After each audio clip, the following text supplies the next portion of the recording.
Hello everyone and once again welcome back to Umar Taskeer YouTube channel. Myself Umar Taskeer. Guys आज के इस particular video से हम लोग लीड जनरेशन के ऊपर बात करेंगे। बहुत सारे videos with regards to lead generation as a complete course अब आपको मिलने वाले हैं। ये लीड जनरेशन कोर्स का पहला वीडियो। यहाँ पर हम लोग बात करने वाले हैं लीड जनरेशन इकोसिस्टम की। गाइज मैंने देखा है बहुत सारे लोग स्पेशली डिजिटल मार्केटिंग फील्ड में जो बहुत सारे मार्केटर्स हैं वो लीड जनरेशन के ऊपर ज़्यादा फोकस करते हैं और इस चीज़ का ज़्यादा ध्यान रखते हैं कि भाई लीड्स हम किस तरीके से ज़्यादा से ज़्यादा जनरेट कर लें या फिर कम कॉस्ट में जनरेट कर लें। देखो, जब हम बात करते हैं लीड्स इकोसिस्टम की, तो लीड्स इकोसिस्टम में ऐसा नहीं होता है कि केवल आपको लीड्स जनरेट करनी, या किसी बिजनेस के सक्सेस होने में ऐसा नहीं होता है कि बस आपको लीड्स जनरेट करनी। आपको लीड्स को जनरेट भी करना है, उनको नर्चर भी करना है, उनको मैनेज भी करना है और उसके बाद उसको कन्वर्ट करना है। तो जो लीड आप जनरेट करते हैं, ठीक है, जैसे यहां पर आप देख सकते हो लिखा हुआ है, एक लीड जो आप लेकर आते हैं, इसको जनरेट करने के लिए भी आपको एक बहुत ही पावरफुल सिस्टम जो है वो बिल्ड करना पड़ेगा। और इस लीड को आपको पेइंग कस्टमर बनाने में भी बहुत सारी जो इन बिटवीन आप देख रहे हो ना प्रोसेसेस जो होती है उनको स्ट्रीमलाइन करना होता है, प्रोसेसेस को समझना पड़ता है और हर स्टेप पे आपको कुछ ना कुछ जो सिस्टम्स हैं वो बिल्ड करने होते हैं। तो इस पर्टिकुलर कोर्स में हम लोग इसी चीज के बारे में बात करेंगे कि यहां से मतलब लीड आने से पहले की जो तैयारी है वो क्या होती है, लीड आ जाने के बाद हमें किस तरीके से जो है लीड को नर्चर करना है या उसको किस तरीके से हमें सीआरएम में मैनेज करना है, क्या प्रोसेसेस हो सकती हैं, किस तरीके से हम उसको जो है वो आगे ले जा सकते हैं फनल में। और उसके बाद जब वो लीड हमारी पेइंग कस्टमर बन जाती है, कन्वर्ट हो जाती है, उसके बाद किस तरीके से हम उसको एक लॉयल कस्टमर बना के रख सकते हैं ताकि वो फर्दर हमें और ज्यादा रेफरेंस से कस्टमर्स या हमारे बिजनेस को प्रमोट करने में हेल्प करे। तो ये एक तरीके का ना एक जो लीड जो एज अ प्रोस्पेक्ट स्टार्टिंग में हमारे पास आती है और उसके बाद जो वो लीड बनती है, ये हमारे लिए एक तरीके का एसेट हो जाता है और ये एसेट और ज्यादा वैल्यूएबल हो जाता है जब ये एसेट आपका कन्वर्ट हो जाता है आपके पेइंग कस्टमर में। बात समझ में आई? तो केवल ऐसा नहीं है कि बस आपको लीड्स जनरेट करते जाना है, और भी बाकी जो चीजें हैं उनको समझना है एक सक्सेसफुल बिजनेस को रन करने के लिए। अब चाहे वो बिजनेस आपका कोचिंग का हो, कॉलेजेस का हो, मैंने ये जो नेचर ऑफ बिजनेसेस लिए with regards to lead generation लिए हुए क्योंकि इस टाइप के बिजनेसेस में जनरली हम लोग लीड जनरेशन बहुत ज्यादा करते हैं। तो चाहे आपकी कोचिंग हो या कॉलेजेस हो या रियल एस्टेट हो, लीड जनरेशन आपको सभी में करनी है और आप इस इकोसिस्टम से जो है वो बच नहीं सकते। तो हम लोगों को अभी इस पर्टिकुलर वीडियो में बहुत बारीकी से ये समझना है कि यहां से यहां तक की जो जर्नी है वो जर्नी किस तरीके की होती है और इसमें जो डिफरेंट मैंने सिस्टम्स बनाए हुए हैं, ये सिस्टम्स कौन से हैं और इस पूरे इकोसिस्टम में कौन कौन सी चीज आती हैं। ठीक है, चलिए अब यहां पर जो आप ये स्लाइड देख रहे हो ना, ये आपको सारी चीजें बहुत डिटेल में एक्सप्लेन करके दे देगी जो मैं आपको बताना चाह रहा हूं। देखो, सबसे पहला जो फेज है, प्रोसेस है लीड जनरेशन इकोसिस्टम में, वो फेज हमारा होता है कैप्चरिंग द लीड, उसके बाद होता है नर्चरिंग द लीड और उसके बाद आता है हमारा लीड्स को कन्वर्ट करना। देखो, कई बार ऐसा हो सकता है कि आपने लीड को कैप्चर किया और बहुत जल्दी वो कन्वर्ट हो जाए, ऐसा भी हो सकता है। बट लेट्स से अगर मैं 100 लीड्स लेकर आता हूं, 100 की 100 लीड्स जो है ना वो तुरंत के तुरंत कन्वर्ट नहीं होती हैं। तो कई बार ऐसा होता है कि उन लीड्स को जो आप कैप्चर करके लाए हैं उनको आपको फनल में डालना होता है और उनको वहां पर आपको नर्चर करना होता है। ये चीज डिफरेंट बिजनेसेस के हिसाब से भी होती है कि आपको उनको काफी हद तक जो है वो नर्चर करना होता है। तो बेसिकली 3 फेजेस होते हैं एक ऐसे बिजनेस में जो कंप्लीटली लीड जनरेशन के ऊपर रिलाई करता है या लीड सिस्टम के ऊपर रिलाई करता है। उसमें 3 फेजेस होते हैं। ये हो गया हमारा फेज 1, ये हो गया हमारा फेज 2 और ये हो गया हमारा फेज 3। और इसके बाद भी जो पोस्ट कन्वर्जन एक्टिविटी जो मैंने आपको यहां पर बताई थी वो भी इंक्लूड होती है। बट गाइस, एक चीज आपको हमेशा ध्यान रखना है किसी भी बिजनेस की, जब आप लीड जनरेशन करने जाएं या लीड सिस्टम उसका बिल्ड करने जाएं ना, मैं आपको बोलूंगा यहां से शुरुआत करो। यहां से नहीं शुरुआत करनी, आपको यहां से शुरुआत करनी। मतलब जब लीड आपके पास कन्वर्ट हो जाएगी ना, तो आपके पास एक परफेक्ट प्रोडक्ट या सर्विस होना चाहिए जो कि मार्केट डिमांड के अकॉर्डिंग है, जो आप उस बंदे को दे रहे हो। तो शुरुआत आप यहां से करोगे। सबसे पहले आप इस चीज को वैलिडेट करोगे कि जो चीज लेकर आप मार्केट में जा रहे हो, कोई प्रोडक्ट है आपका या सर्विस है, उसमें दम है या नहीं है। अगर आप यहां कॉन्फिडेंट हो, फिर आप लीड जनरेशन की जो प्रोसेस है उसको स्टार्ट करो। अगर आप यहां कॉन्फिडेंट नहीं हो यहां आपको कॉन्फिडेंस नहीं आ रहा है, खुद ही नहीं आ रहा है कि मेरे प्रोडक्ट में तो कुछ कमियां रह गई। जैसे फॉर एग्जांपल अगर मैं डिजिटल मार्केटिंग कोर्स करा रहा हूं, डिजिटल मार्केटिंग पढ़ा रहा हूं, तो पहले मुझे यह वैलिडेट करना है कि मेरा जो कोर्स है ना वो अप टू द मार्क है या नहीं है। मैं पहले इसको ठीक तरीके से जो है वो समझ लूंगा, इसको पहले मैं परफेक्ट बनाऊंगा, फिर इसके लिए मैं लीड जनरेशन करने जाऊंगा। अगर ये चीज परफेक्ट नहीं होगी ना, तो ये जो मैंने आपको बताया था कि 100 यहां पर आप लेकर आए और नर्चरिंग भी आपकी फेल होगी, और यहां पर जो कन्वर्जन है ना उसका परसेंटेज भी आप देखोगे तो डाउन होगा। तो मैंने देखा है बहुत सारे लोग लीड्स जो है उनको कैप्चर करना पहले शुरू कर देते हैं, बाद में वो अपने प्रोडक्ट को वैलिडेट करते हैं, अपने सर्विस को वैलिडेट करते हैं। जब लोग जो है उनके प्रोडक्ट को और सर्विस को नहीं लेते ना, तब वो समझते हैं कि अरे मेरे से तो गड़बड़ हो गई, मैंने तो सही प्रोडक्ट या सही सर्विस जो है वो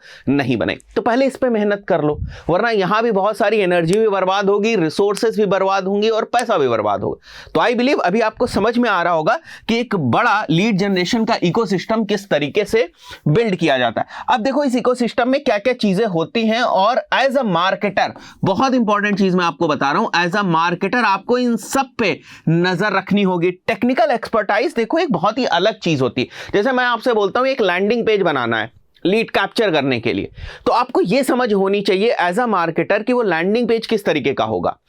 जरूरी नहीं है कि ये चीज भी आप सीखो कि मुझे तो वर्डप्रेस पे भी लैंडिंग पेज बनाना आना चाहिए, मुझे तो स्वाइप पेजेस पे भी बनाना आना चाहिए, मुझे दूसरे जो हमारे लैंडिंग पेज बिल्डर टूल्स है वो भी आना चाहिए। तो फिर आप लैंडिंग पेज एक्सपर्ट बन जाओगे, आप लीड जनरेशन एक्सपर्ट नहीं बनोगे। काम तो आप किसी से भी करा सकते हो, एक वर्डप्रेस के डेवलपर को लेकर लैंडिंग पेज बनवा लोगे। आप एक कोई भी अगर दूसरा कोई लीड जनरेशन का आप टूल यूज कर रहे हो जिसमें लैंडिंग पेजेस आपको बनाने की फैसिलिटी मिलती है, उसका एक्सपर्ट ढूंढ लोगे, वो बना देगा। कस्टम कोडेड करके लैंडिंग पेज बनवाना चाहते हो वो बन जाएगा। ठीक है, तो आपको बात समझ में आ रही है। तो यहां पर लीड्स कैप्चर करने के लिए शुरुआत में आपको किन किन चीजों को समझना है।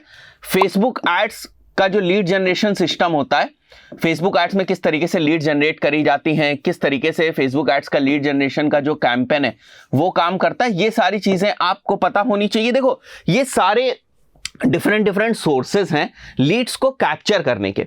जरूरी नहीं है कि एक बिजनेस में आप इन सभी जो सोर्सेस हैं उनको यूज करेंगे, ये जो सभी पॉइंट्स हैं इनको आप यूज करेंगे, वो डिपेंड करता है सिचुएशन के ऊपर कौन सी चीज आप यूज करेंगे। But there are different ways of capturing the leads, there are different ways of nurturing the leads. उसमें ये सारे टूल्स, ये सारे फ्रेमवर्क्स यूज होते हैं, ये सारी चीजें यूज होती हैं। उसके बाद कन्वर्जन होता है। ठीक है, तो यहां पर अगर आप देखो तो कैप्चर में फेसबुक एड्स आपकी हेल्प कर सकता है, गूगल एड्स हेल्प कर सकता है।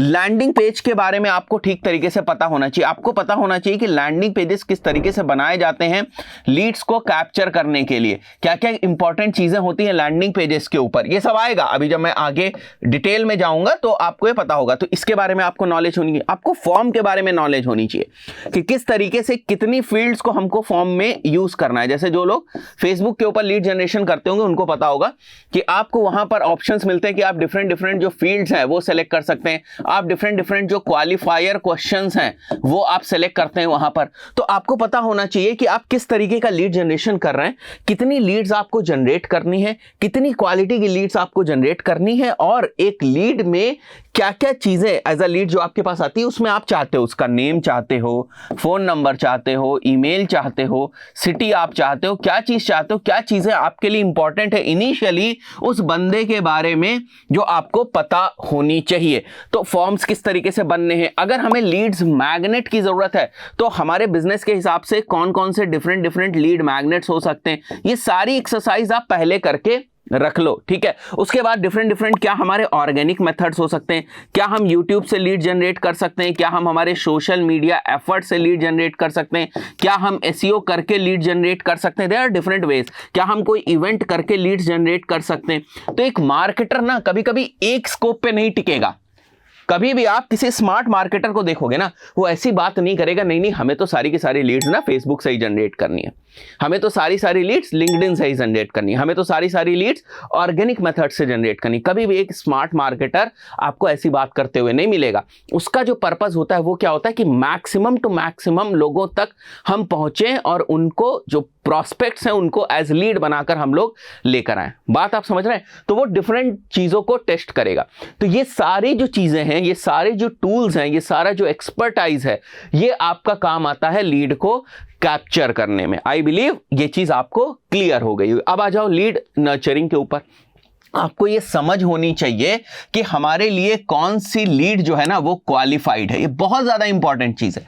जैसे फॉर एग्जांपल आपके सिस्टम में एक लीड आई और एक कैंडिडेट है, लेट्स से उसकी एज है 22 ईयर्स, उसकी एज है 22 ईयर्स और आप आईआईटी कोचिंग पढ़ाते हैं, तो क्या ये एक क्वालिफाइड लीड है आपके लिए? नहीं, बिल्कुल भी आपके लिए क्वालिफाइड लीड नहीं है। इसी तरीके से फॉर एग्जांपल आप एक रियल एस्टेट प्रॉपर्टी जो है वो बेच रहे हैं, ठीक है, रियल एस्टेट प्रॉपर्टी बेच रहे हैं आप, उस प्रॉपर्टी की कीमत है लेट्स से 5 करोड़ रुपीस और आपके पास एक पर्सन आता है जिसकी जो एवरेज मंथली सैलरी है वो है 30,000 रुपए। तो आप बताओ क्या ये पर्सन क्वालिफाइड लीड है? नहीं, ये आपका पर्सन जो है ना वो सेल्स क्वालिफाइड लीड नहीं है। तो आपको ये पता होना चाहिए, लीड्स आने से कुछ नहीं होता, आपको ये समझ में आना चाहिए कि हमारे पास जो लीड्स हैं वो क्वालिफाइड लीड्स कितनी है, क्योंकि इन्हीं के ऊपर आपको मेहनत करनी। जब लीड्स आती है ना तो लीड्स को एक जगह ले जाने के लिए आपको प्रॉपर सीआरएम्स की नॉलेज होनी चाहिए। आजकल के टाइम में ना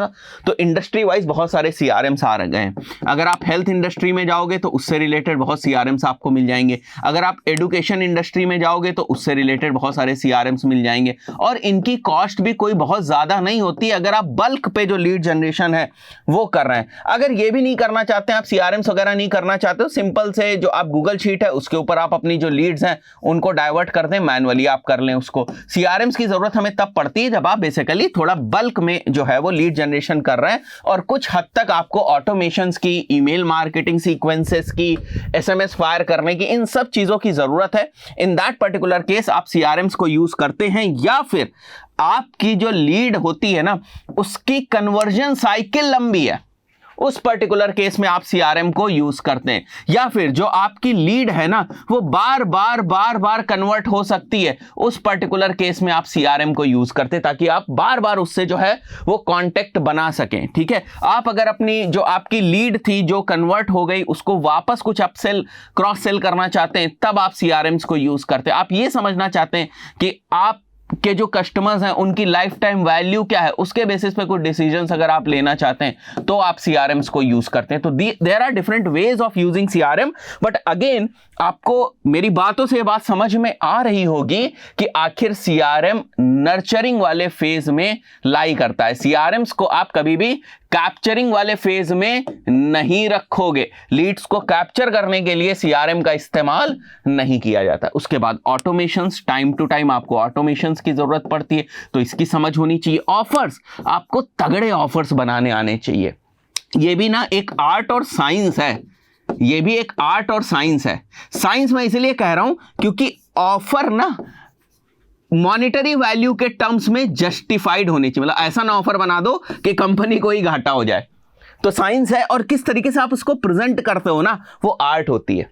तो ऑफर्स बहुत इंपॉर्टेंट चीज है कि लीड को ना यहां से नर्चर करके घसीट के लाकर कन्वर्ट करने में आपको तगड़े ऑफर्स चाहिए, तो उसको आपको बनाने की जरूरत है। ये चीज अलग अलग टाइप के बिजनेसेस के लिए अलग अलग हो सकती है, बट मैंने क्या बताया, नर्चरिंग के फेज में इसकी आपको जरूरत पड़ सकती है। हर चीज आप यहीं पे नहीं दे देते हो उसको।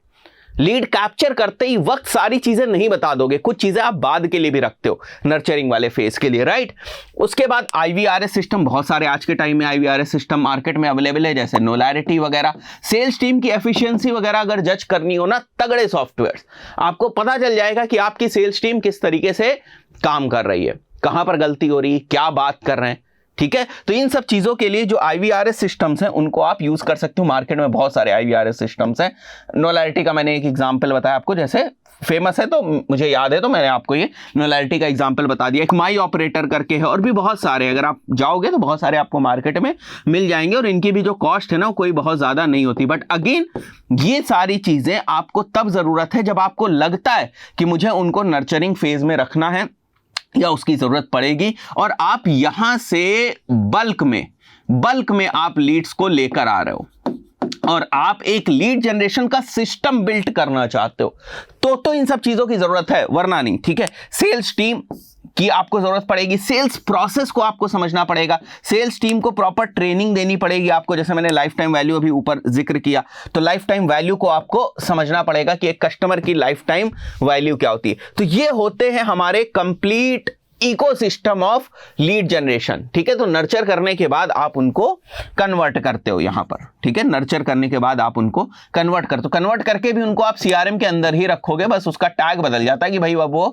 एक जो कस्टमर है वो बन गया। और इसके बाद वापस से ना एक साइकिल शुरू होती है अपसेल करने की या क्रॉस सेल करने की, या आपको रिसर्च करनी है आपके जो एग्जिस्टिंग कस्टमर्स हैं उनके बेसिस पर। तो इन सब चीजों की जो साइकिल है वो यहां से शुरू होती है। तो अगर बेहतर लीड जनरेशन सीखना है तो आपको ये पूरा इकोसिस्टम जो है वो समझ में आना चाहिए। एक भी जगह गड़बड़ी हुई ना, मैं पूरी ईमानदारी से आपको बता रहा हूं, यहां वाले डायग्राम को आप समझने की कोशिश करो ना।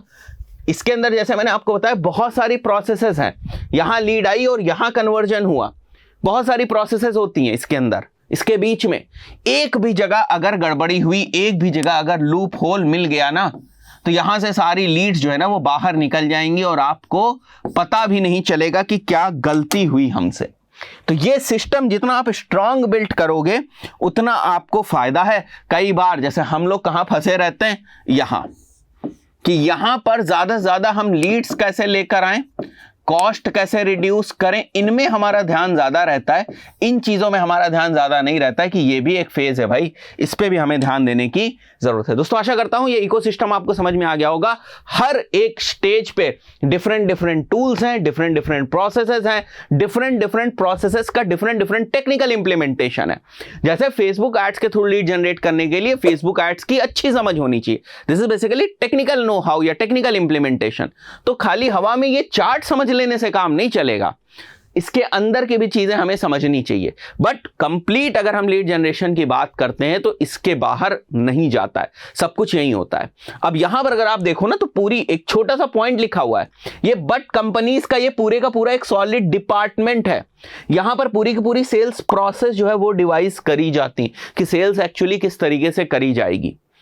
आई बिलीव आपको वीडियो समझ में आया होगा। ये पहला वीडियो था इस पर्टिकुलर कोर्स का, जो इन डेप्थ हम कोर्स जो लेकर आने वाले हैं। आशा करता हूं आप सपोर्ट करोगे।